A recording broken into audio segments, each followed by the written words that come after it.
নির্বাচন দিলেই কেটে যাবে সংকট, বললেন মির্জা ফখরুল। নির্বাচিত সরকারের কাছে ক্ষমতা হস্তান্তরে শিগগিরই আসছে ভোটের রোডম্যাপ, জানালেন উপদেষ্টা। শতাধিক পণ্যে শুল্ক কর বাড়ায় জীবনযাত্রায় আবারও ধাক্কা, দ্রুত প্রত্যাহার দাবি জাতীয় নাগরিক কমিটি। সরকারের ওপর আস্থা কমবে মানুষের, বললেন রিজভী। বিনা পরোয়ানায় গ্রেপ্তারের ক্ষমতা সহ ফেরানো হচ্ছে পুরানো সাইবার আইন, অভিযোগ অধিকার কর্মীদের। সবার মতামত নেওয়ার আহ্বান গণমাধ্যম সংস্কার কমিশনের প্রধানের। বিআরটিএ ও সরবরাহকারী প্রতিষ্ঠানের দ্বন্দ্বে ড্রাইভিং লাইসেন্স নিয়ে অচলাবস্থা। আটকে আছে 4.5 লাখ আবেদন, মার্চের মধ্যে ইস্যু করার ঘোষণা উপদেষ্টার।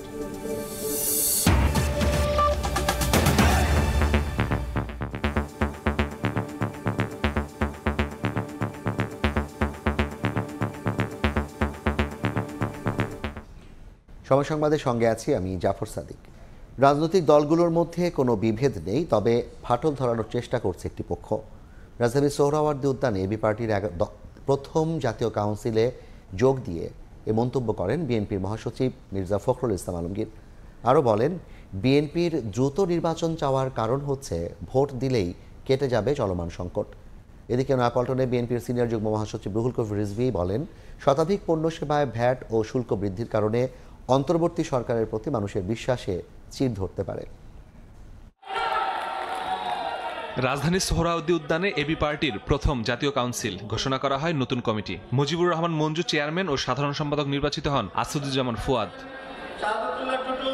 বিশেষ অতিথির বক্তব্যে নাগরিক ঐক্যের সভাপতি মাহমুদুর রহমান মান্না বলেন, দ্রুত নির্বাচন না দিলে সংকট আরও বাড়তে পারে। আমরা সংস্কার চাই, কিন্তু একই সাথে নির্বাচন চাই। আমরা যত তাড়াতাড়ি সম্ভব, যত যোগ্যতার সাথে সম্ভব সংস্কার করে নির্বাচন চাই, না হলে দেশ আরও বড় একটা সংকটের মধ্যে পড়তে পারে। প্রধান অতিথির বক্তব্যে বিএনপি মহাসচিব মির্জা ফখরুল ইসলাম আলমগীর বলেন, নির্বাচনী সংকট সমাধানের মাধ্যম আগে নির্বাচন চাই বা নির্বাচনের অস্থির হয়ে গেছে, বিষয়টা কিন্তু সেটা না। নির্বাচনটা কেন দ্রুত চাই? এই কারণে দ্রুত চাই যে নির্বাচনটা হলে আমাদের যে শক্তি, সেই শক্তি আরো বাড়বে। যে সরকার থাকবে, পার্লামেন্ট থাকবে, সেটা অনেক বেশি শক্তিশালী হবে। আর যে সংকটগুলো সৃষ্টি হয়েছে, সেই সংকটগুলো দূর হয়ে যাবে। এদিকে নয়াপল্টনে বিএনপির কেন্দ্রীয় কার্যালয়ে সংবাদ সম্মেলনে দলটির সিনিয়র যুগ্ম মহাসচিব রুহুল কবির রিজভী বলেন, বেশিরভাগ পণ্যেই ভ্যাট বৃদ্ধির কারণে শুধু নিম্ন আয়ের মানুষই নয়, সংকটে পড়বে মধ্যবিত্তরাও। আন্তর্জাতিক আর্থিক প্রতিষ্ঠানগুলো চাপ দিলে তো জনগণ যে তারা যে ভয়ঙ্কর চাপে পড়বে, তারা যে পিষ্ট হতে থাকবে। ডক্টর ইউনূস সাহেবের সরকার, মানুষের যে আস্থা, সেই আস্থা তো চির ধরবে। পাঠ্যপুস্তকে বিএনপি ও জিয়াউর রহমান সম্পর্কে ভুল তথ্য ছড়ানো হচ্ছে বলে অভিযোগ রিজভীর। হেয় প্রতিপন্ন বিতর্কিত করার মাধ্যমে কোমলমতি শিক্ষার্থীদের মগজ ধোলাইয়ের প্রকল্প বাস্তবায়ন করতে। মাসুদুর রহমান, সময় সংবাদ, ঢাকা। যত দ্রুত সম্ভব নির্বাচিত সরকারের কাছে ক্ষমতা হস্তান্তর করতে চায় অন্তর্বর্তী সরকার। শিগগিরই নির্বাচনী রোডম্যাপ আসছে জানিয়েছেন পররাষ্ট্র উপদেষ্টা। সকালে রাজধানীতে এক অনুষ্ঠানে কথা বলেন তিনি। এ সময় ভারতীয় গণমাধ্যম গত 4 মাস ধরে বাংলাদেশের বিরুদ্ধে অপপ্রচার চালাচ্ছে বলে অভিযোগ করেন তৌহিদ হোসেন। আগামী জাতীয় সংসদ নির্বাচনকে কেন্দ্র করে সরগরম দেশের রাজনৈতিক অঙ্গন। চলতি বছরের শেষ দিকে কিংবা 2026 সালের শুরুতে জাতীয় নির্বাচন দেওয়ার কথা বললেও সুনির্দিষ্ট দিন তারিখ এখনও ঘোষণা করেনি অন্তর্বর্তী সরকার। যা নিয়ে রাজনৈতিক দলগুলোর নেতাদের বক্তব্যে শঙ্কা, উদ্বেগ ও কখনো প্রকাশ পাচ্ছে ক্ষোভ। এই অবস্থায় শনিবার রাজধানীর হোটেল সোনারগাঁওয়ে এক অনুষ্ঠানে জাতীয় নির্বাচন ও ক্ষমতা হস্তান্তর নিয়ে অন্তর্বর্তী সরকারের অবস্থান নিয়ে কথা বলেন পররাষ্ট্র উপদেষ্টা। জানান, নির্বাচন দিয়ে ক্ষমতা হস্তান্তরের প্রস্তুতি চলছে। আমাদের লক্ষ্য তো একটা, যে নির্বাচনের মাধ্যমে একটি নির্বাচিত সরকারের কাছে ক্ষমতা হস্তান্তর করা যথাশীঘ্র সম্ভব, আমরা সেটা জানি এবং সেই লক্ষ্যেই এই সরকার কাজ করছে। আশা করছি যে খুব তাড়াতাড়ি একটি রোডম্যাপ এসে যাবে। আন্তর্জাতিক আইন লঙ্ঘন করে বাংলাদেশ সীমান্তে কাঁটাতারের বেড়া নির্মাণের চেষ্টা চালাচ্ছে ভারতীয় সীমান্তরক্ষী বাহিনী বিএসএফ, যাতে বাধা দিচ্ছে বিজিবি। অংশ নিয়েছে সাধারণ মানুষও। ভাবে বাংলাদেশ বিরোধী প্রচারণা সমস্ত পৃথিবীতে চলছে। পুরোভাগে আছে কিন্তু ভারতের মিডিয়া। তাদের প্রচারণা দেখলে মনে হবে যে এখানে যুদ্ধাবস্থা বিরাজ করছে, হিন্দুদেরকে সমানে কচুকাটা করা হচ্ছে। আমি আপনাদের কাছে অনুরোধ করব যে আপনাদের যেখানে যেটুকু সুযোগ আছে সেখানে আপনারা এটা যে সম্পূর্ণ মিথ্যা একটা প্রচারণা চলছে, এই সঠিক অবস্থানটিকে তুলে ধরা। বিদেশে বিএনপি কিংবা আওয়ামী লীগ সহ অন্যান্য রাজনৈতিক দলের পক্ষ দিয়ে মিছিল কিংবা স্লোগানে বাংলাদেশের ব্র্যান্ডিংয়ে নেতিবাচক প্রভাব ফেলছে বলেও মন্তব্য করেন পররাষ্ট্র উপদেষ্টা। শুভ খান, সময় সংবাদ, ঢাকা। সংস্কার কমিশনের প্রতিবেদন দেওয়ার পর রাজনৈতিক দলগুলোর নিবন্ধন নিয়ে নির্বাচন কমিশন নতুন পরিকল্পনা করবে বলে জানিয়েছেন সিইসি AMM নাসির উদ্দিন। একদিনে সব স্থানীয় নির্বাচন করা সম্ভব নয় বলেও জানিয়েছেন তিনি। সিলেট সার্কিট হাউসে জেলার নির্বাচন কর্মকর্তাদের সঙ্গে মতবিনিময় সভায় একথা বলেন প্রধান নির্বাচন কমিশনার। ভোটার তালিকা হালনাগাদ ও ত্রয়োদশ জাতীয় সংসদ নির্বাচন উপলক্ষে সিলেট জেলার নির্বাচন কর্মকর্তাদের সঙ্গে মতবিনিময় সভা করেন প্রধান নির্বাচন কমিশনার AMM নাসির উদ্দিন। শনিবার সকালে সার্কিট হাউসের সম্মেলন কক্ষে এ সভা হয়। সংস্কার কমিশনের নির্বাচন দেওয়ার পর রাজনৈতিক দলগুলোর নিবন্ধন নিয়ে নির্বাচন কমিশন নতুন পরিকল্পনা করবে বলে জানান সিইসি। আমাদের বিভিন্ন রিফর্মস কমিশন হয়েছে, তো আমাদের নির্বাচনী ব্যবস্থার যে সংস্কার কমিশনের রিপোর্টটা এখনো আমরা পাইনি।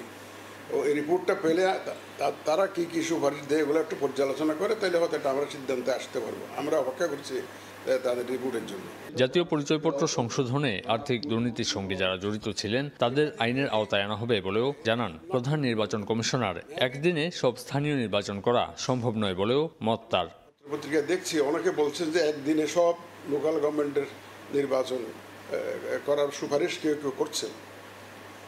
বিষয়টি আমরা পরীক্ষা করে দেখেছি, এটা কোনো মতেই সম্ভব নয়। এটা কোনো বাস্তবায়নযোগ্য কোনো পরামর্শ নয়। অনুষ্ঠানে সাংবাদিকদের প্রশ্নের জবাবে সিইসি বলেন, জাতীয় নির্বাচন নিয়ে প্রধান উপদেষ্টা যে রোডম্যাপের কথা বলেছেন সেই অনুসারে কাজ করছে নির্বাচন কমিশন। এক নম্বর কথা। আমিনুল ইসলাম, সময় সংবাদ, সিলেট। পরপর তিনটি জাতীয় নির্বাচন সুষ্ঠু না হওয়ার অন্যতম কারণ দুর্বল নির্বাচন কমিশন, এমন মত বিশ্লেষকদের। সামনের দিনে নির্বাচন কমিশন গঠনে সরকারের প্রভাব যেন না থাকে সেদিকে সতর্ক দৃষ্টি রাখার পরামর্শ তাদের। তবে রাজনৈতিক বিশ্লেষক ও পর্যবেক্ষকরা বলছেন বিদ্যমান আইনে তা প্রায় অসম্ভব। ভোটে অনিয়ম দমনে ইসিকে বিচারিক ক্ষমতা দেওয়ার পরামর্শ তাদের। নির্বাচন কমিশন গঠন আইনে পরিবর্তন আনার পাশাপাশি কাজে স্বচ্ছতা আনারও তাগিদ দেন তারা। কাউসারা চৌধুরী ঝুমুর প্রতিবেদন। স্বাধীনতার ৫০ বছর পর বিগত আওয়ামী লীগ সরকার নির্বাচন কমিশন গঠনে আইন করে। ২০২২ সালের সেই নতুন আইনে প্রথমবার কাজী হাবিবুল আওয়ালের নেতৃত্বাধীন নির্বাচন কমিশন গঠন হয়েছিল। বর্তমান নাসির উদ্দিন কমিশনও সে আইনের ভিত্তিতেই করা। তবে আওয়ামী লীগ সরকারের করা এই আইন শুরু থেকেই বিতর্কের জন্ম দিয়ে চলেছে। এ আইনে বলা হয়েছে রাষ্ট্রপতি, প্রধান নির্বাচন কমিশনার ও অন্যান্য নির্বাচন কমিশনার নিয়োগদানে ৬ সদস্যের একটি সার্চ কমিটি গঠন করবেন। কিন্তু বাংলাদেশের বর্তমান বাস্তবতায় অধিকাংশ ক্ষেত্রে দেখা গেছে সেই কমিটির সদস্যরা সরকার ও রাষ্ট্রপতির ঘনিষ্ঠ হয়ে থাকেন। সংবিধান অনুযায়ী প্রধানমন্ত্রী এবং প্রধান বিচারপতির নিয়োগ ছাড়া রাষ্ট্রপতির যে কোনো কাজে প্রধানমন্ত্রীর পরামর্শ নিতে হবে। ফলে সার্চ কমিটি গঠনেও সরকার প্রধানের প্রভাব বিস্তারের সুযোগ আছে। পুরো সিস্টেমটাই হচ্ছে প্রধানমন্ত্রী কেন্দ্রিক, যে কারণে প্রধানমন্ত্রীর পক্ষে এটাকে প্রভাবিত করা এটা খুব সহজ কাজ এই আইনের মাধ্যমে। একটা নিরপেক্ষ প্রতিষ্ঠান, একটা সাংবিধানিক প্রতিষ্ঠানের জন্য এটা আমার মনে হয় এটা যুক্তিপূর্ণ না। কমিশন গঠনে সরকারের হস্তক্ষেপ এড়াতে আইনের পরিবর্তন আনার তাগিদ বিশ্লেষকদের। ৫টা দলের থেকে ৫ জন ৬ জনকে প্রতিনিধিত্ব দিলে অন্ততপক্ষে যারা সাংবিধানিক পদ থেকে আসবে তাদের সাথে একটা ভারসাম্য হবে। আইনের মধ্যে একটা সার্চ কমিটি থাকতে পারে, কিন্তু সেই সার্চ কমিটি ইন্ডিপেন্ডেন্ট হতে হবে। সুষ্ঠু নির্বাচনের জন্য কমিশন গঠনে আইন পরিবর্তনের পাশাপাশি নির্বাচনী অপরাধের শাস্তি বিধানের উদ্যোগ নেওয়ার ক্ষমতা ইসির হাতে থাকা উচিত বলে মনে করেন তারা। সরকারি প্রভাবে হোক, প্রার্থীর প্রভাবে হোক, ক্ষমতার প্রভাবে হোক, যে কোনো কারণে সুষ্ঠুভাবে এই দায়িত্বটা পরিপালিত হয়নি। কমিশনকে স্বাধীন করতে হলে তাহলে নির্বাচন কমিশনকে এই বিচারিক ক্ষমতা দিতে হবে। সংখ্যাগরিষ্ঠের মতামতের ভিত্তিতেই কমিশনের সিদ্ধান্ত নেওয়া এবং কাজে স্বচ্ছতা রাখার কথা বলেন বিশ্লেষকরা। একটা স্বচ্ছতা গাইডলাইন থাকা দরকার, যে তারা কিভাবে তাদের প্রত্যেকটা কাজের স্বচ্ছতার পরিচয় দেবে এবং জনগণের কাছে এটা প্রকাশ করবে। বিশ্লেষকদের মতে পরিবর্তন ও পরিমার্জনের মধ্য দিয়ে এমন একটি কার্যকর নির্বাচন কমিশন আইন প্রণয়ন করতে হবে যা ভবিষ্যৎ বাংলাদেশ সুষ্ঠু নির্বাচনের পথকে আরও মসৃণ করবে। এর মধ্য দিয়েই মজবুত হবে সংসদীয় গণতন্ত্র। কাউসারা চৌধুরী কুমু, সময় সংবাদ, ঢাকা। ভ্যাট ও শুল্ক বৃদ্ধির অধ্যাদেশ অবিলম্বে প্রত্যাহারের দাবি জানিয়েছে জাতীয় নাগরিক কমিটি। একই সঙ্গে সরকারকে 15 জানুয়ারির মধ্যে জুলাই বিপ্লবের ঘোষণাপত্র প্রকাশের আহ্বান জানিয়েছে সংগঠনটি। ঘোষণাপত্রে শ্রমজীবী মানুষের মান ও মর্যাদাপূর্ণ জীবন নিশ্চিতের বিষয়টি রাখতে হবে বলে জানান কমিটির নেতারা। শতাধিক পণ্য ও সেবার উপর মূল্য সংযোজন কর ও সম্পূরক শুল্ক বাড়িয়েছে সরকার। উচ্চ মূল্যের বাজারে হিমশিম অবস্থার মধ্যে জীবনযাত্রার ব্যয় আরও বাড়ার শঙ্কায় সাধারণ মানুষ। শনিবার সকালে সংবাদ সম্মেলন করে নতুন আরোপিত ভ্যাট শুল্ক বৃদ্ধির অধ্যাদেশ দ্রুত প্রত্যাহারের দাবি জানিয়েছে জাতীয় নাগরিক কমিটি। খেটে খাওয়া মানুষের কথা বিবেচনা করে টিসিবি এবং ওএমএস ট্রাকে খাদ্যপণ্য বিক্রির কার্যক্রম চালুর দাবিও জানায় সংগঠনের নেতারা। সরকারকে আহ্বান জানাই যাতে এমন কোনো পদক্ষেপ সরকার গ্রহণ না করে যার কারণে মুদ্রাস্ফীতি এবং মূল্যস্ফীতি উভয়ই বৃদ্ধি পায় এবং জনগণের জীবনে নাভিশ্বাস তৈরি হয়। যেসব টাকা এই $234 বিলিয়ন প্রায় 78টা পদ্মা বিদেশে পাচার করা হয়েছে, এই টাকাগুলো দেশে ফিরিয়ে নিয়ে আসা হবে এবং তার ভিতর দিয়ে জনগণের যে জীবনযাত্রার মান সেগুলো উন্নত হবে। এদিকে জুলাই ঘোষণাপত্রে শ্রমজীবী মানুষের মান ও মর্যাদাপূর্ণ জীবন নিশ্চিতে সকালে মোহাম্মদপুরে রিকশা চালকদের সঙ্গে মতবিনিময় সভা করেন জাতীয় নাগরিক কমিটির আহ্বায়ক নাসির উদ্দিন পাটোয়ারি। সরকার বিপ্লবের ঘোষণাপত্র নিয়ে গড়িমসি করছে উল্লেখ করে তিনি বলেন, আগামী 15 জানুয়ারির মধ্যেই ঘোষণাপত্র দিতে হবে। কোনো রাজনৈতিক দল ছলচাতুরি করে ক্ষমতায় যাওয়ার চেষ্টা করলে তা সফল হতে দেওয়া হবে না বলেও হুঁশিয়ার করেন তিনি। সরকার গড়িমসি করছে, সময় নিচ্ছে, ছাত্র জনতাকে ধৈর্য ধারণ করতে বলছে। আমরা সরকারকে স্পষ্ট করে বলতে চাই, আমরা যথেষ্ট ধৈর্য ধারণ করেছি, কিন্তু ভবিষ্যতে আমাদের ধৈর্যের বাঁধ আপনারা ভাঙবেন না। শেখ হাসিনা পালিয়ে গিয়েছিল, রাষ্ট্রযন্ত্রকে ওই পর্যায়ে যদি নিয়ে যাওয়া হয় তাহলে বর্তমান যে জনতা এবং ছাত্র জনতা রয়েছে তারাও তাদের আগে রক্তের পথে হাঁটতে বাধ্য হবে। যেসব রাজনৈতিক দল চাঁদাবাজির সঙ্গে যুক্ত তা বন্ধে সরকারকে অবিলম্বে ব্যবস্থা নিতে হবে বলেও জানান জাতীয় নাগরিক কমিটির আহ্বায়ক সাদিকুর রহমান। সময় সংবাদ, ঢাকা। ঘুম থেকে উঠে ব্যবহার করা টয়লেট টিস্যু থেকে শুরু করে রাতে ঘুমাতে যাওয়ার ম্যাট্রেসের ওপর ভ্যাট বাড়িয়েছে রাজস্ব বোর্ড। বাদ যায়নি তাজা ফল থেকে বৃষ্টি। নিত্যপণ্যের ওপর ভ্যাট ও আমদানি শুল্ক বাড়ায় ক্ষুব্ধ প্রতিক্রিয়া দেখিয়েছেন ক্রেতা বিক্রেতারা। এতে জীবনযাত্রার ব্যয় আরেক দফা বেড়ে তৈরি হবে সামাজিক অসন্তোষ। জনগণের ওপর কতটা চাপ পড়বে সে ব্যাখ্যা রাজস্ব বোর্ডের দেওয়া উচিত বলে মনে করেন সংস্থাটির সাবেক চেয়ারম্যান আব্দুল মজিদ। আপেল, নাশপাতির মতো বিদেশি ফল এখন নগর জীবনের নিত্য পুষ্টির উৎস, অথচ তাতেই হাত পড়েছে সরকারের। বাজেট বাস্তবায়নে রাজস্ব আয় বাড়াতে এসব ফল আমদানিতে সম্পূরক শুল্ক 20 থেকে বাড়িয়ে 30% করা হয়েছে। শুকনো ফল আমদানিতে করা হয়েছে 30% থেকে 45%, যার প্রভাব পড়তে শুরু করেছে বাজারে। এখন যদি শুল্ক যদি বাড়ায়, যদি ফলের দাম যদি আরো বাড়ে, তাহলে মানুষ ফল কিভাবে খাবে? শুল্ক বাড়াক, ট্যাক্স বাড়াক, তবে বাজার নিয়ন্ত্রণ রাখতে হবে। পুষ্টি কমিয়ে হালকা নাস্তার উপর জোর দেওয়ারও সুযোগ নেই, কারণ মেশিনে তৈরি বিস্কিটের উপর ভ্যাট 5% থেকে বেড়ে হয়েছে 15%। অন্যদিকে বাড়বে রান্না খরচও। এলপি গ্যাসের ভ্যাট 5 থেকে বাড়িয়ে করা হয়েছে 7.5%। এছাড়াও বাড়বে বিদ্যুতের খুঁটি ও ট্রান্সফরমারের দাম। বাড়ি রাঙাতে রঙের খরচও বাড়বে। জীবনযাত্রার এমন ব্যয় বৃদ্ধিতে অসন্তুষ্টি প্রকাশ করেছেন বাজারে আসা সাধারণ মানুষ। যে সারে শুল্কটা বাড়ানো হয়েছে, সেক্ষেত্রে আমাদের জনসাধারণের উপর বড় একটা প্রভাব অবশ্যই আমরা মনে করি পড়বে। ইনকাম কিন্তু বাড়ছে না, সেই অনুপাতে দেখা যায় আমাদের জন্য একটু কষ্ট হয়েছে জনসাধারণের। জীবনের এমন খরচ বৃদ্ধিতে চিন্তিত হয়ে বিছানায় শুতে গেলেও চিন্তা বাড়তে পারে, কারণ ম্যাট্রেসের ভ্যাট 5 থেকে বাড়িয়ে 15% করা হয়েছে। শান্তি মিলবে না বাথরুমেও, কারণ টয়লেট টিস্যু সহ সব ধরনের টিস্যুতে ভ্যাট 7.5 থেকে বাড়িয়ে 15% করা হয়েছে। আর জীবনের সুন্দর মুহূর্তগুলিতে মিষ্টি মুখের খরচও বাড়ছে। এভাবে ভ্যাট বৃদ্ধির প্রভাব জনজীবনে কতটা পড়বে তা এনবিআর এর পক্ষ থেকে জানিয়ে দেওয়া উচিত বলে মনে করেন সংস্থাটির সাবেক চেয়ারম্যান ডক্টর আব্দুল মজিদ। এনবিআরকে মানে সরকারকে এর একটা বিবৃতি বা ব্যাখ্যা দেওয়া উচিত, কারণ এই কর বা শুল্ক বাড়ানোর কারণে জনগণের যে কষ্ট হবে বা যারা প্রতীয়মান হচ্ছে, সে ব্যাপারে তাদের আস্থা বা তাদের ব্যাখ্যাটা প্রয়োজন। জীবনযাত্রার হিসাব নিকাশে চোখ রাখতে গেলেও হয়তো চাপ পড়বে, কারণ সকল সাধারণ চশমার ফ্রেমের ভ্যাট 5% থেকে বাড়িয়ে 15% করা হয়েছে। এদিকে সানগ্লাসের ভ্যাট 7.5% থেকে বাড়িয়ে 15% করায় রোদে গিয়েও জ্বলতে পারে চোখ।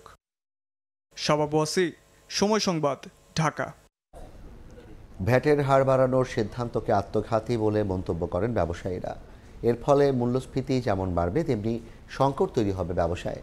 শনিবার দুপুরে রাজধানীর মতিঝিলে আয়োজিত এক সংবাদ সম্মেলনে এসব কথা তুলে ধরেন ঢাকা চেম্বারের সভাপতি তাসকিন আহমেদ। ভ্যাট না বাড়িয়ে সরকারি ব্যয় 20% কমানোর আহ্বান জানান এই ব্যবসায়ী নেতা।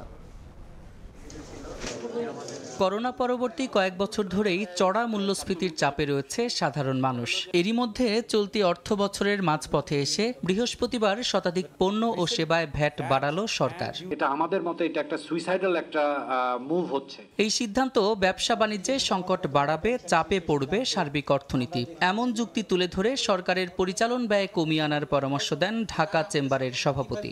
সিকিউর না করতে পারি affordable and reliable energy source, তারপরে তার উপরে যদি আবার দাম বৃদ্ধি হয়, এটা কিন্তু সব কিছু মিলে কিন্তু আমাদের ইকোনমির উপরে একটা প্রচণ্ড বিরূপ প্রতিক্রিয়া চলে আসবে। শনিবার সমসাময়িক অর্থনৈতিক পরিস্থিতি নিয়ে আয়োজিত এই সংবাদ সম্মেলনে ব্যবসার পরিবেশ ঠিক রাখতে সুদ হার কমানোর দাবিও জানান তিনি। সরকারের কাছে অবশ্যই জোরভাবে আলাপ করব যে কিভাবে আমাদের এই যে ইন্টারেস্ট রেটটা যেটা বেড়ে গেছে এটা গ্র্যাজুয়ালি কমিয়ে নিয়ে সাজায়, কারণ এই ইন্টারেস্ট রেট যদি এত হাই আপে থাকে আমাদের কিন্তু ইনভেস্টমেন্ট কোনো অবস্থাতেই বুস্ট তো করবেই না, আরও সামনের দিকে কিন্তু সংকুচিত হবে বলে আমরা মনে করি। ব্যবসায়িক সংগঠনকে রাজনৈতিক প্রভাব মুক্ত রাখার বিষয়ও তুলে ধরেন এই ব্যবসায়ী নেতা। রাজনৈতিক অস্থিতিশীলতা আমাদের এই সমস্যাটাকে আরো ঘনীভূত করে দিয়েছে। সাদিক হাসান ইমন, সময় সংবাদ, ঢাকা।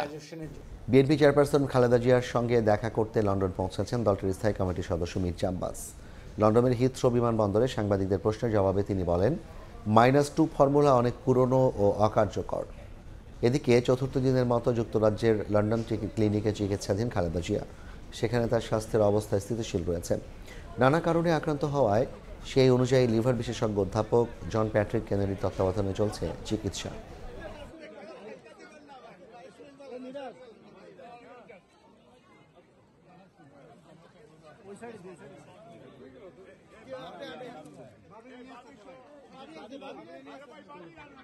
অনেকটা সুস্থ, আমি বলবো সুস্থ হয়ে উঠেছেন উনি। ওনাকে অনেক ভালো লাগতেছে, ফ্রেশ লাগতেছে এভরিডেই, কারণ ওনার সন্তান আমাদের চেয়ারপারসন ভারপ্রাপ্ত চেয়ারম্যান মহোদয়কে পেয়ে, ওনার নাতনিদেরকে পেয়ে। আমি আসছি ম্যাডাম, চিকিৎসা হচ্ছে এখানে, এটা আমার একটু দেখাও দরকার আছে, লুক আপ রাখা দরকার আছে, কেমন হচ্ছে দেখাশোনা জানা, এই তো। সবার মতামত আমলে নিয়ে সরকারকে সাইবার সুরক্ষা অধ্যাদেশ 2024-এ পরিবর্তনের আহ্বান জানিয়েছেন গণমাধ্যম সংস্কার কমিশনের প্রধান কামাল আহমেদ। এই অধ্যাদেশে পুলিশকে বিনা পরোয়ানায় গ্রেপ্তারের ক্ষমতা দেয়া সহ নতুন মোড়কে পুরনো আইন ফেরানো হচ্ছে বলে মনে করছেন মানবাধিকার কর্মীরা। সকালে এক আলোচনা সভায় অধ্যাদেশের নানা দিক নিয়ে মতামত দেন বক্তারা। অন্তর্বর্তী সরকার দায়িত্ব নিয়েও বিতর্কিত সাইবার নিরাপত্তা আইন বাতিল করে নতুন সাইবার সুরক্ষা অধ্যাদেশ 2024 পাশ করার প্রক্রিয়া শুরু করেছে। তবে খসড়া অধ্যাদেশ বাকস্বাধীনতার অনুকূলে নয়, এমন সমালোচনা হচ্ছে বিভিন্ন মহলে। শনিবার সকালে ঢাকা রিপোর্টার্স ইউনিটিতে আয়োজিত আলোচনা সভায় উঠে আসে এরই মধ্যে উপদেষ্টা পরিষদে অনুমোদন পাওয়া খসড়া অধ্যাদেশের নানা দিক।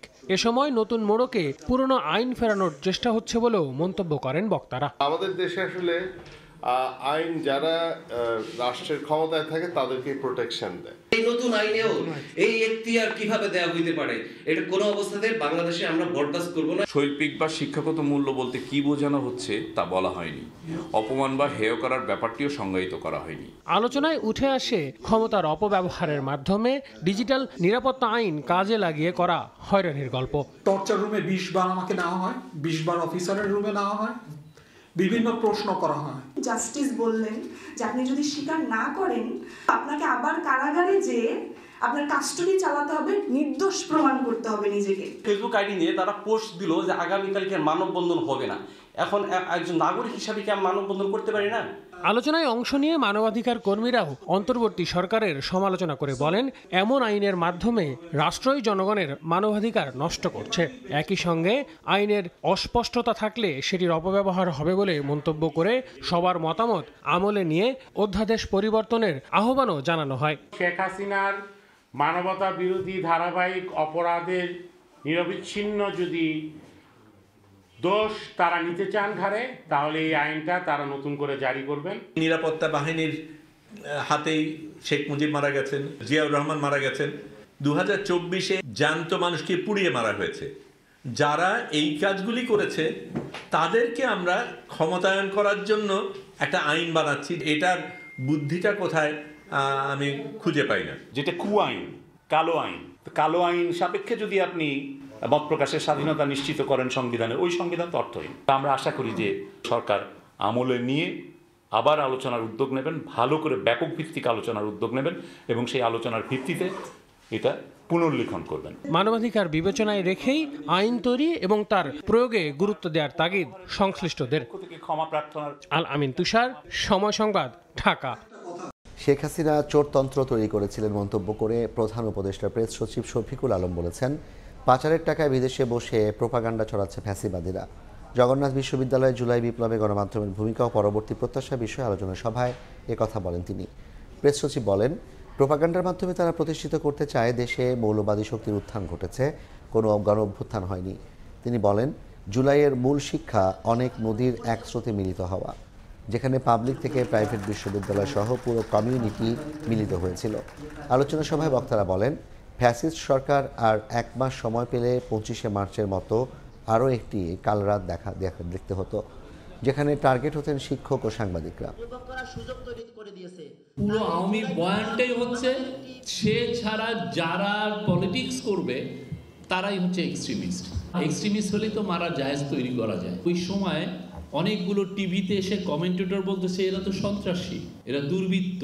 এই ল্যাঙ্গুয়েজগুলো দিয়ে শাসককে বলে যে না, তুমি এই লোকগুলোকে মারতে পারবা। জুলাই আমাদের খুব মহৎ একটা সময়, এর চেয়ে মহত্তম সময় বাংলাদেশে আসে নাই। জুলাই আগস্টের স্পিরিটটা আমরা পুরোপুরি ধারণ করা শুরু করছি। আরও আমরা ডিটেলস জানবো। প্রোপাগান্ডা যারা ছড়াচ্ছে বিদেশে তো তারা বিলিয়নসকে বিলিয়ন ডলার নিয়ে গেছে। বিআরটিএতে আটকে থাকা 4.5 লাখ ড্রাইভিং লাইসেন্স চলতি বছর মার্চের মধ্যেই ইস্যু হবে বলে জানিয়েছেন সড়ক পরিবহন উপদেষ্টা ফাউজুল কবির খান। দুপুরে বিআরটিএ সম্মেলন কক্ষে সড়ক নিরাপত্তা বিষয়ক মতবিনিময় সভা শেষে তিনি একথা জানান। বলেন, আগামীতে ড্রাইভিং লাইসেন্স দেওয়ার প্রক্রিয়া আরও সহজ করা হবে। স্মার্ট ড্রাইভিং লাইসেন্স নিয়ে চলছে অচলাবস্থা। বিআরটিএর সঙ্গে সরবরাহকারী প্রতিষ্ঠানের বিরুদ্ধে আটকে আছে 4.5 লাখ আবেদন। শনিবার সড়ক নিরাপত্তার বিষয়ে অংশীজনদের সঙ্গে মতবিনিময় সভা করেন অন্তর্বর্তী সরকারের সড়ক পরিবহন উপদেষ্টা। এ সভায় উঠে আসে স্মার্ট ড্রাইভিং লাইসেন্স প্রসঙ্গ। উপদেষ্টা জানান, 4.5 লাখ আবেদন যাচাই বাছাই করে মার্চের মধ্যেই লাইসেন্স দেওয়া হবে। ড্রাইভিং লাইসেন্স এবং এইসব ফিটনেস ইস্যু করার একটা প্রক্রিয়াটা অনেক জটিল, অনেক এটা বজ্র আটুনি ফসকা গিরো, আমি এই জাতীয় উদ্ভট কোথাও আমি শুনি নাই। এখন থেকে লাইসেন্স দেওয়ার ব্যবস্থাটা আরও সহজ করা হবে, কিন্তু এফেক্টিভ করা হবে। মানে শুধুমাত্র যিনি নিরাপদে গাড়ি চালাতে পারবেন তাকে আমরা লাইসেন্স দেওয়ার ব্যবস্থা করব। সড়ক উপদেষ্টা জানান, ড্রাইভিং লাইসেন্স দেওয়ার প্রক্রিয়া আরও সহজ করার পাশাপাশি ড্রাইভারদের দক্ষ করার উদ্যোগ নেওয়া হবে। সরকারের যেসব প্রশিক্ষণ একাডেমি প্রতিষ্ঠান আছে, বিআরটিসি, তারপরে হচ্ছে যে এসসিআইপি, তারপরে পুলিশ, যাদের এইসব ট্রেনিং স্কুল আছে, সেখানে আমরা এদের একটা ট্রেনিংয়ের ড্রাইভারদের আমরা একটা ট্রেনিংয়ের ব্যবস্থা করব। আমরা ড্রাইভারের প্রশিক্ষণের উপর জোর দেব, ড্রাইভারের দৃষ্টিশক্তি ঠিক আছে কিনা, আই টেস্ট, এটার উপর জোর দেব, এবং ড্রাইভার এই যে ডোপ টেস্ট, যে মাদকাসক্ত কিনা, সেটার উপরে আমরা জোর দেব। দুর্ঘটনার জন্য সড়কে ত্রুটি থাকলে এর দায় সড়ক ও জনপথ অধিদপ্তরের, আর চালক বা গাড়ির ত্রুটি থাকলে বিআরটিএকে দায় নিতে হবে বলে জানান সড়ক পরিবহন উপদেষ্টা। এইসব দুর্ঘটনার জন্য বিআরটিএর সংশ্লিষ্ট অফিসারকে সরাসরি দায়ী করা হবে। আল কাসির, সময় সংবাদ, ঢাকা। আইইডিসিআর এর এক গবেষণায় দেশে 5 জনের শরীরে ব্যাট রিও ভাইরাসের নমুনা পাওয়া গেছে। বাদুড়ের মাধ্যমে ছড়ানো ওই ভাইরাসের উপস্থিতি মানবদেহে পাওয়ার ঘটনা এটিই প্রথম, যা ছড়াতে পারে আক্রান্ত ব্যক্তির হাঁচি কাশির মাধ্যমে। খেজুরের কাঁচা রস পান থেকে বিরত থাকার পরামর্শ দিয়েছেন জনস্বাস্থ্য বিশেষজ্ঞরা। প্রতি বছর খেজুরের রস পানে নিপা ভাইরাসে আক্রান্ত হন অনেকে। তেমনই লক্ষণ দেখে সম্প্রতি 48 জনের নমুনা পরীক্ষা করে রোগতত্ত্ব, রোগ নিয়ন্ত্রণ ও গবেষণা ইনস্টিটিউট আইইডিসিআর। এতে নিপা ভাইরাসের নমুনা না মিললেও 5 জনের শরীরে পাওয়া যায় ব্যাড রিও ভাইরাস, যা প্রথমবারের মতো শনাক্ত হলো দেশে। এ ভাইরাসের উপস্থিতি সাধারণত বাদুড়ে পাওয়া যায় এবং এটি করোনার মতো ছোঁয়াচে না হলেও আক্রান্ত ব্যক্তির হাঁচি কাশির মাধ্যমে ছড়াতে পারে। এ ভাইরাসে বেশি আক্রান্ত হন শিশু ও বয়স্করা। আক্রান্ত হলে শ্বাস প্রশ্বাসের সমস্যা, জ্বর, মাথা ব্যথা, বমি ও ডায়রিয়ার মতো লক্ষণ দেখা দেয়। মারাত্মক হলে নিউমোনিয়া এমনকি মস্তিষ্কের প্রদাহ দেখা দিতে পারে বলে জানান বিশেষজ্ঞরা। রিও ভাইরাসের চিকিৎসা পদ্ধতি এখনো আবিষ্কৃত হয়নি, তাই এর সংক্রমণ হার নিয়ন্ত্রণে গবেষণার উপর জোর দিলেন IEDCR এর সাবেক প্রধান বৈজ্ঞানিক কর্মকর্তা মুস্তাক হোসেন। দেশে রিও ভাইরাসের আপাতত মহামারীর মতো ছড়িয়ে পড়ার আশঙ্কা নেই বলেও জানালেন জনস্বাস্থ্য বিশেষজ্ঞরা। তার মধ্যে নিপা নাই, তার মধ্যে রিও পাচ্ছি, কিন্তু একই রকম লক্ষণ খেজুরের কাঁচা রসের সাথে। আমাদের অবশ্যই সাবধানতা অবলম্বন করতে হবে। একজন রিও ভাইরাসে আক্রান্ত ব্যক্তির সংস্পর্শে এসে অন্যজন হয়েছে কিনা। নিপা ভাইরাসের টিকা বের করার চেষ্টা করা হচ্ছে, এটার সাথে হয়তো এটাও গবেষণার মধ্যে এখন যুক্ত হবে। এই ভাইরাসটা কিন্তু আপনার বিভিন্নভাবে ছড়াতে পারে, শুধুমাত্র যে শ্বাস প্রশ্বাসের মাধ্যমে ছড়ায় তা কিন্তু নয়। আমাদের হ্যান্ড হাইজিন যদি খারাপ থাকে সেভাবে আমাদের খাওয়া বা মুখের মাধ্যমে প্রবেশ করতে পারে। এই ভাইরাসটা তেমন কোনো প্রাণ সংহারই নয়, সুতরাং আমাদের ভয় পেলে চলবে না। রিও ভাইরাস দিয়ে কিন্তু আপনার ভ্যাকসিনও তৈরি করা হচ্ছে আপনার ক্যান্সারের বিরুদ্ধে। যখন বিজ্ঞানীরা এটাকে ব্যবহার করছেন, এটাকে যদি অত ক্ষতিকারক কিছু হতো তাহলে কিন্তু ওরা ভ্যাকসিনের জন্য এটাকে ক্যান্ডিডেট হিসেবে নিত না। এটি মহামারী রূপে ছড়িয়ে পড়ার তেমন কোনো আশঙ্কা নেই এবং এ কারণে আতঙ্কিত নয়। আমরা বলবো কারো জ্বর বা ডায়রিয়া হলে তিনি তার নিকটস্থ চিকিৎসকের পরামর্শ নেবেন। রিও ভাইরাস থেকে সুরক্ষার জন্য খেজুরের রস পান পরিহারের পরামর্শ জনস্বাস্থ্য বিশেষজ্ঞদের। আবু সাইদ নিশান, সময় সংবাদ, ঢাকা। জুলাই বিপ্লবের রূপরেখা তুলে ধরে লক্ষ্মীপুর ও চাঁদপুরে লিফলেট বিতরণ করেছে বৈষম্য বিরোধী ছাত্র আন্দোলন। সকালে বৈষম্য বিরোধী ছাত্র আন্দোলন ও জাতীয় নাগরিক কমিটির উদ্যোগে লক্ষ্মীপুর শহরের উত্তর তেমুহনী থেকে এ কার্যক্রম শুরু হয়। এ সময় সাধারণ মানুষের কাছে লিফলেট বিতরণ করেন তারা। বৈষম্য বিরোধী ছাত্র আন্দোলনের নেতৃত্বে সংগঠিত এই গণ অভ্যুত্থানকে টিকিয়ে রাখতে এবং বৈশ্বিক স্বীকৃতি আদায়ের লক্ষ্যে 15ই জানুয়ারির মধ্যে ঘোষণা জারি না হলে ছাত্ররা আন্দোলনের জন্য প্রস্তুত রয়েছে বলে জানান তারা। এদিকে চাঁদপুরেও বিভিন্ন পয়েন্টে আন্দোলনে অংশ নিয়ে ছাত্ররা লিফলেট বিতরণ করেন।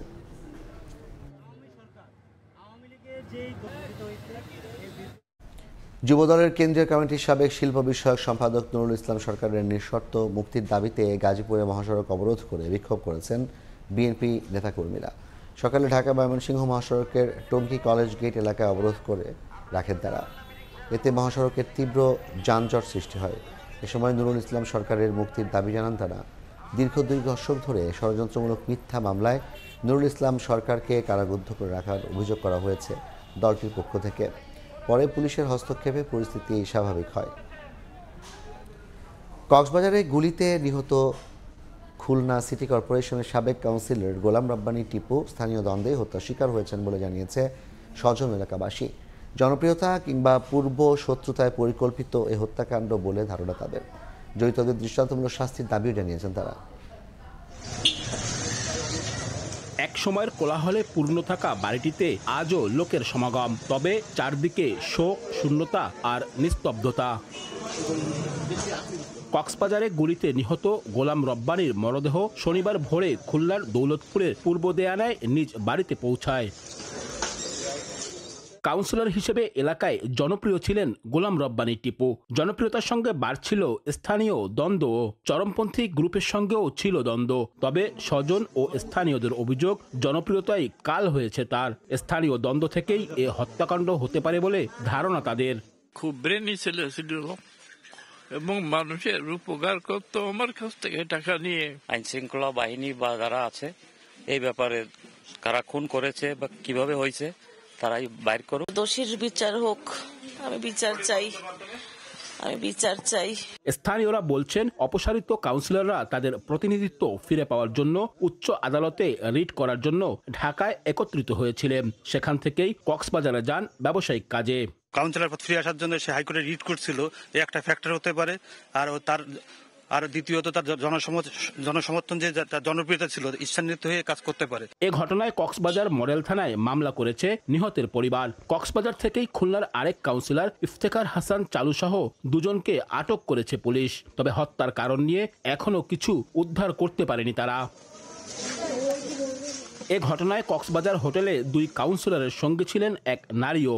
তবে ঘটনার পর তার সন্ধান মেলেনি। স্বেচ্ছাসেবক লীগের খুলনা মহানগর নেতা গোলাম রব্বানী গত 5 আগস্টের পর থেকে আত্মগোপনে ছিলেন। 2015 সালে খুলনার পাট ব্যবসায়ী শহীদুল ইসলাম হত্যা মামলার আসামি ছিলেন টিপু। আব্দুল্লাহ আল মামুন রুবেল, সময় সংবাদ, খুলনা। চাঁপাইনবাবগঞ্জে বিএসএফের গুলিতে আহত হয়েছেন এক যুবক। তাকে রাজশাহী মেডিকেল কলেজ হাসপাতালে চিকিৎসা দেওয়া হচ্ছে। নির্বাহী বিজিবি জানায়, ভোরে শিবগঞ্জের আজমতপুর সীমান্তে ভারতে ঢোকার চেষ্টা করছিলেন শহীদুল ইসলাম। এ সময় টের পেয়ে বিএসএফ গুলি ছোড়ে। এতে গুলিবিদ্ধ হয়ে আহত হন তিনি। পরে তাকে স্থানীয়রা উদ্ধার করে রাজশাহী মেডিকেল কলেজ হাসপাতালে ভর্তি করে। আহত শহীদুলের বাড়ি একই উপজেলার চকপাড়া বাগিচাপাড়া গ্রামে। অপরিকল্পিত উন্নয়নের 10,000 কোটি টাকার টানেল যানবাহন শূন্য থাকলেও শাহ আমানত সেতুতে সৃষ্টি হচ্ছে অসহনীয় যানজট। ঢাকা কক্সবাজার রুটের সব গাড়ি টানেল এড়িয়ে এই পথ ব্যবহার করায় যানজট পরিস্থিতি ভয়ঙ্কর হয়ে উঠছে। পটিয়া এবং আনোয়ারা থেকে নতুন সড়ক নির্মাণ করে চলাচল পথেগামুখী করা না গেলে যানজট সামাল দেওয়া সম্ভব নয় বলে মত বিশেষজ্ঞের। শাখাওয়াত্রীপুর ক্যামেরায় কমলদের রিপোর্ট। নগরীর যানজট নিরসনে কর্ণফুলী নদীর তলদেশ দিয়ে 10,000 কোটি টাকা খরচ করে তৈরি করা হয়েছে এই টানেল।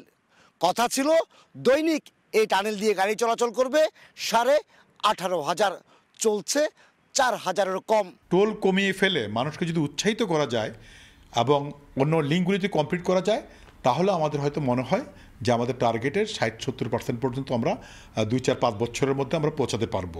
বন্দরনগরী চট্টগ্রামের প্রবেশ মুখ শাহ আমানত সেতু মূলত পর্যটন নগরী কক্সবাজার, বন্দরনগরী চট্টগ্রামকে রাজধানী ঢাকার সাথে যুক্ত করেছে এই সেতু। টানেল এরিয়ে সমস্ত যানবাহন চলে যাচ্ছে এই সেতু দিয়ে, আর এর ফলে প্রতিনিয়ত এখানে সৃষ্টি হচ্ছে তীব্র যানজটের।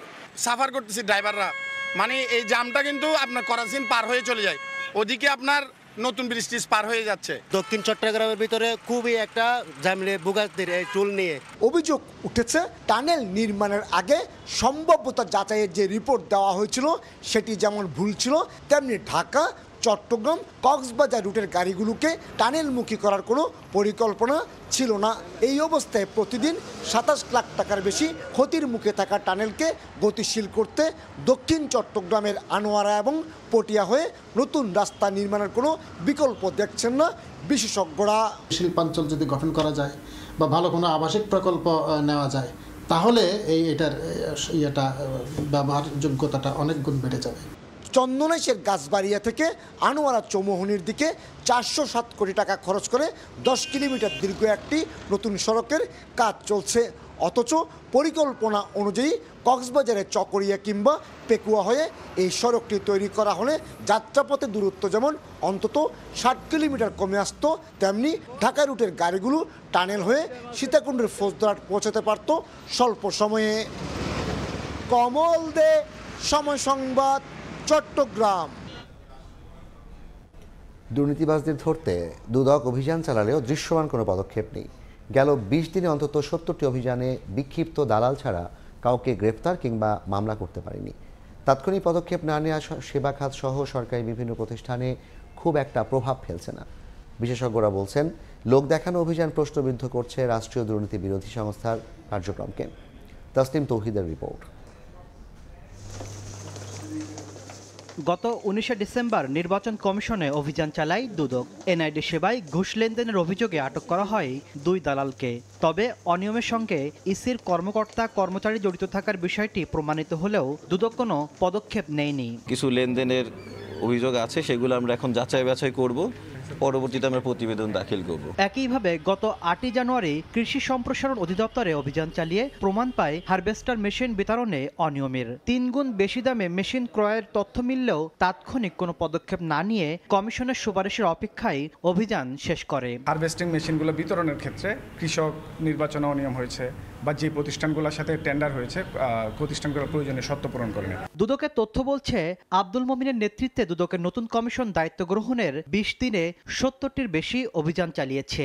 এর মধ্যে রাজউক, গৃহায়ন, ভূমি অফিস, হাসপাতাল, বাস টার্মিনাল সহ সরকারি সেবা খাতগুলোতে। এসব অভিযানে অধিকাংশ ক্ষেত্রে দুর্নীতির প্রমাণ মিললেও তাৎক্ষণিক কোনো পদক্ষেপ নেওয়া হয়নি। ফলে দুদকের অভিযান দিন দিন সাধারণ মানুষের কাছে আস্থা সংকটে পড়ছে। অবশ্য দুদক বলছে প্রতিটি অভিযান বিশ্লেষণ করে কমিশনে সুপারিশ করা হয়। যেই ক্ষেত্রে অনিয়ম এবং দুর্নীতির প্রমাণাদি পাওয়া গেছে সেগুলি সংক্রান্তে সে প্রতিবেদনে উপস্থাপন করে থাকে এবং এই প্রতিবেদন দুর্নীতি দমন কমিশনে উপস্থাপনের পর এই বিষয়ে সিদ্ধান্ত গৃহীত হবে। দুদকের সাবেক এই মহাপরিচালক মনে করেন তড়িৎ ব্যবস্থা না নিলে প্রশ্নবিদ্ধ হবে দুদকের অভিযান। একটা লোক দেখানো মতন হচ্ছে যে কিছু যাওয়া হলো, দালাল কিছু ধরে আনা হলো, কিন্তু দালাল তো সংশ্লিষ্ট অফিসের লোকের মাধ্যমে যদি তার যোগাযোগ না থাকে তাহলে তো দালাল সেই জায়গায় কাজ করতে পারে না। তাহলে সেই অফিসের সংশ্লিষ্ট ব্যক্তিদেরকে যারা দায়ী তাদেরকে তো এইটার মাধ্যমে আসার কথা, ওই দালালের সাথে সাথে সংশ্লিষ্ট অফিসের সংশ্লিষ্ট কর্মকর্তাদেরও ধরবার কথা। তবে অতীতে দুদকের এনফোর্সমেন্ট টিমের অভিযানে হাতে নাতে সরকারি কর্মকর্তা গ্রেফতার সহ নানা তড়িৎ পদক্ষেপের ইতিহাস রয়েছে। তাসলিম তৌহিদ, সময় সংবাদ, ঢাকা। ক্রেতা খরা কাটিয়ে দ্বিতীয় সপ্তাহে জমজমাট বাণিজ্য মেলা। সর্বশেষ খবর জানাতে মেলা প্রাঙ্গণে আছেন সহকর্মী উম্মে হানি। সরাসরি যাচ্ছি তার কাছে। হানি, বাণিজ্য মেলা পার করলো পুরো একটি সপ্তাহ, অর্থাৎ গতকালকে ছিল শুক্রবার, আজকে শনিবার। শুক্রবার করে ছুটির দিন হওয়াতে যে উপচে পড়া ভিড় থাকে সেটিরও কিন্তু রেশ আজকে শনিবারেও রয়েছে এবং আমরা কিন্তু দেখতে পেয়েছি যে অনেক দর্শনার্থীদের ভিড় এবং যেটাকে বলে যে উপচে পড়া ভিড় সেটিও কিন্তু শুক্রবারের মতোই আজকেও বর্তমানে রয়েছে। আমরা কিন্তু টিকিট কাউন্টার থেকে শুরু করে মেলার যে খোলা প্রাঙ্গণ রয়েছে সেখানেও উপচে পড়া ভিড় দেখেছি এবং আমরা এখন যেখানে দাঁড়িয়ে আছি এটি হলরুম 2 এবং এই হলরুমেও কিন্তু আপনারা দেখতে পাচ্ছেন যে উপচে পড়া ভিড়। বরাবরই বাণিজ্য মেলায় দেখা যায় যে সপ্তাহ পেরোলে ভিড় ধীরে ধীরে বাড়তে থাকে, এবারও কিন্তু তার ব্যতিক্রম হয়নি। যেহেতু এক সপ্তাহ পেরিয়ে গেছে তাই এখন ক্রেতার সংখ্যাও কিন্তু বাড়ছে, অর্থাৎ এতদিন ধরে ক্রেতার যে খরা সেটি আসলে কেটে গিয়ে বলা যায় যে বাণিজ্য মেলায় মোটামুটি প্রাণ ফিরে পেয়েছে। একটি বিষয় না বললে নয় যে মেলার শুরুর দিনগুলোতে আমরা যা দেখেছিলাম যে মেলার আশেপাশের এলাকা থেকে লোকজন বেশি আসছিলেন, আজকে কিন্তু আমরা অনেকটাই পরিবর্তন দেখছি। কারণ আমরা মেলায় আসা দর্শনার্থীদের সাথে কথা বলেছি, তারা কিন্তু অনেকেই বলছেন যে শুধু রাজধানী ঢাকাই না, এর আশেপাশের যে জেলাগুলো রয়েছে সেখান থেকেও কিন্তু লোকজন এখন মেলায় আসতে শুরু করেছেন। মোটামুটি বলা যায় যে মেলা যতদিন গড়াবে মূলত ততটাই আরও ভিড় বাড়বে বলে আশা করছেন বিক্রেতারা এবং আমরা সবসময় দেখি যে মেলা যত দিন যায় তত দিন বাদে আসলে প্রতিষ্ঠানগুলো ছাড় দেওয়া শুরু করেন, কিন্তু এবার দেখা যাচ্ছে যে কয়েকদিন আগে যেমন বিক্রেতারা অভিযোগ করছিলেন যে মেলার দর্শনার্থীরা আসছেন কিন্তু বেশি ক্রেতা নেই, কিন্তু আজকে কিন্তু তার বিপরীত লক্ষ্য করা যাচ্ছে। বিক্রেতারা কিন্তু বলছেন যে আজ অনেক ক্রেতাই পণ্য কেনাকাটা করছেন, যদিও সেটি তুলনামূলক কম, তবুও ব্যবসায়ীরা সন্তুষ্টির কথাই কিন্তু জানাচ্ছেন। এবং গতকাল ছুটির দিন পেরিয়ে গেলেও কিন্তু আজকে যেহেতু শনিবার, আজকেও তার কিন্তু রেশ রয়েছে এবং আজ কিন্তু বিক্রেতারাও বারবার বলছেন যে তারা আসলে এতদিন ধরে যে বলছিলেন যে ক্রেতা সংকট, সেটি আসলে সেই খরাটি আসলে শেষ হয়ে গিয়েছে এবং এই ছিল আমার কাছে বাণিজ্য মেলা থেকে সর্বশেষ। সরাসরি যুক্ত ছিলাম ঢাকা আন্তর্জাতিক বাণিজ্য মেলা প্রাঙ্গণ থেকে। পর্ণতারকাকে ঘুষ দেওয়ার মামলায় ডোনাল্ড ট্রাম্পকে ব্যতিক্রমী সাজা দিলেন মার্কিন আদালত। নবনির্বাচিত প্রেসিডেন্টকে নিঃশর্ত মুক্তি দেওয়া হয়েছে। এর আওতায় ট্রাম্পকে জরিমানা বা জেলে যেতে হবে না, কিন্তু একজন সাজাপ্রাপ্ত আসামি হিসেবে বিবেচিত হবেন। 20 জানুয়ারি দেশটির 47তম প্রেসিডেন্ট হিসেবে শপথ নিতে যাচ্ছেন ডোনাল্ড ট্রাম্প। মার্কিন ইতিহাসে তিনি হবেন প্রথম প্রেসিডেন্ট যিনি একজন দণ্ডিত অপরাধী। নিউ ইয়র্ক থেকে হাসানুজ্জামান সাকির রিপোর্ট।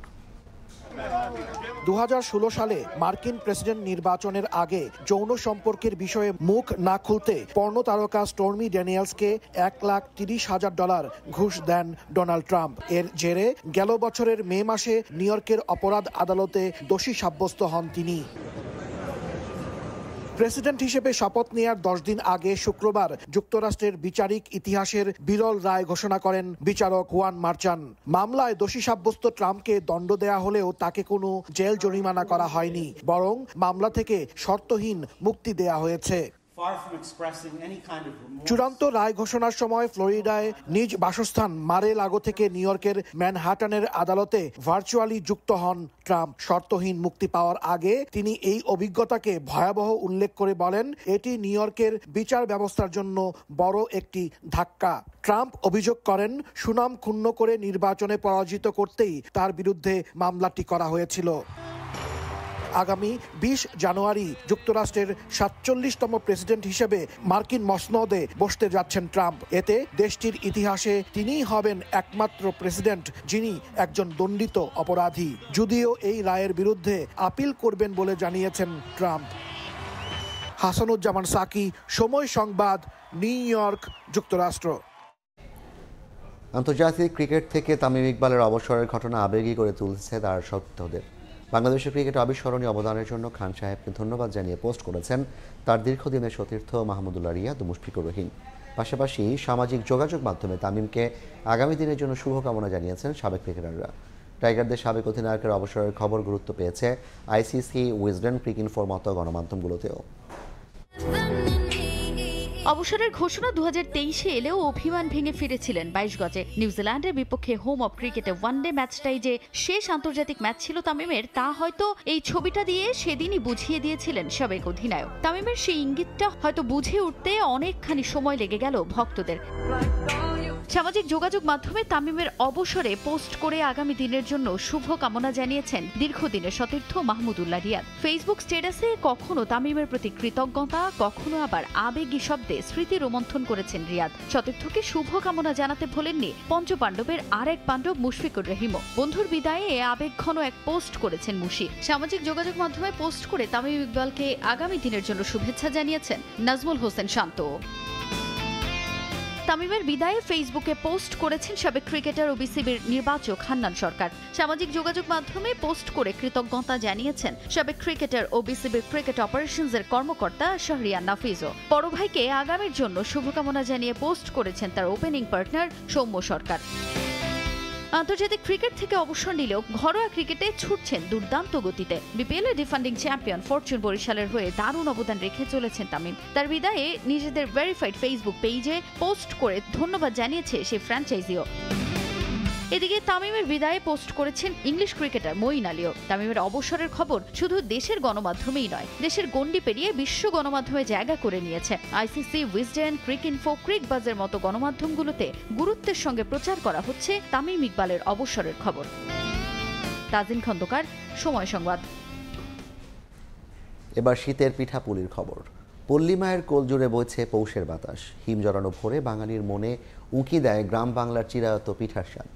তবে পিঠা তৈরির আয়োজন সেটি এখন বাঁচে শহুরে রঙের আবরণে। তবুও শত ব্যস্ততার গ্রামীণ গৃহিণীর হেসেলে পিঠা আজও রয়েছে গুপ্তবিদ্যার দেশে। তাদের হাত ধরেই এখনও এই আনন্দ প্রয়োজন ছড়িয়ে পড়ছে প্রজন্ম থেকে প্রজন্মে। মঞ্জুর হক মঞ্জুর ক্যামেরায় উম্মেহানির রিপোর্ট।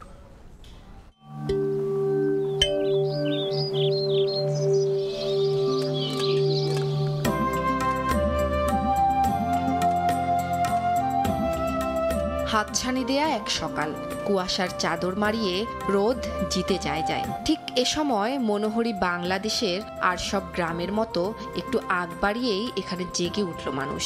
এরপর প্রকৃতির সাথে মানুষের এক গভীর মিতালি, আড়ষ্টভাব কাটিয়ে চিরায়ত বাঙালি রীতির সাথে সন্ধি।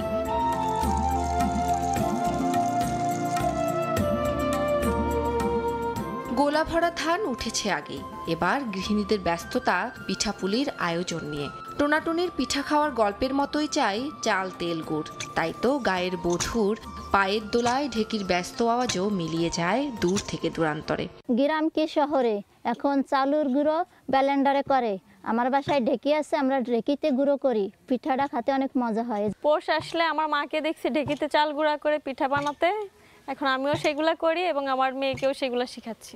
এক বাড়িতে গরম ধোঁয়া ওঠা ভাপায় মনোনিবেশ, যেন শীতের উৎসবী আয়োজন। এ তো গেল এক বাড়ির কথা।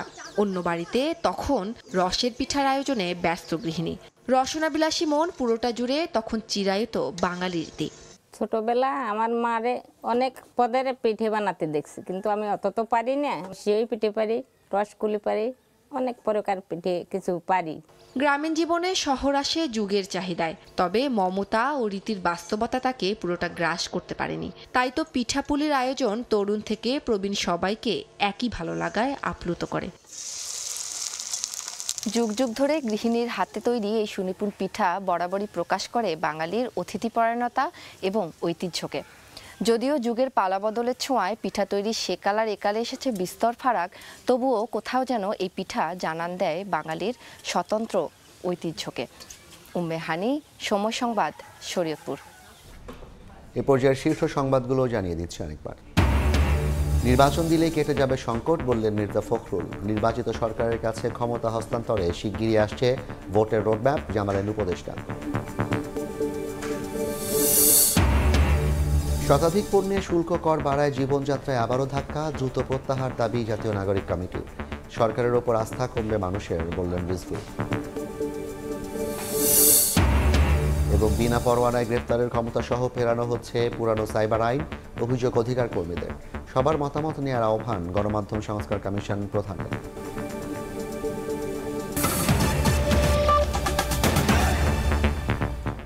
এই ছিল সময় সংবাদে, সঙ্গে থাকুন সময়।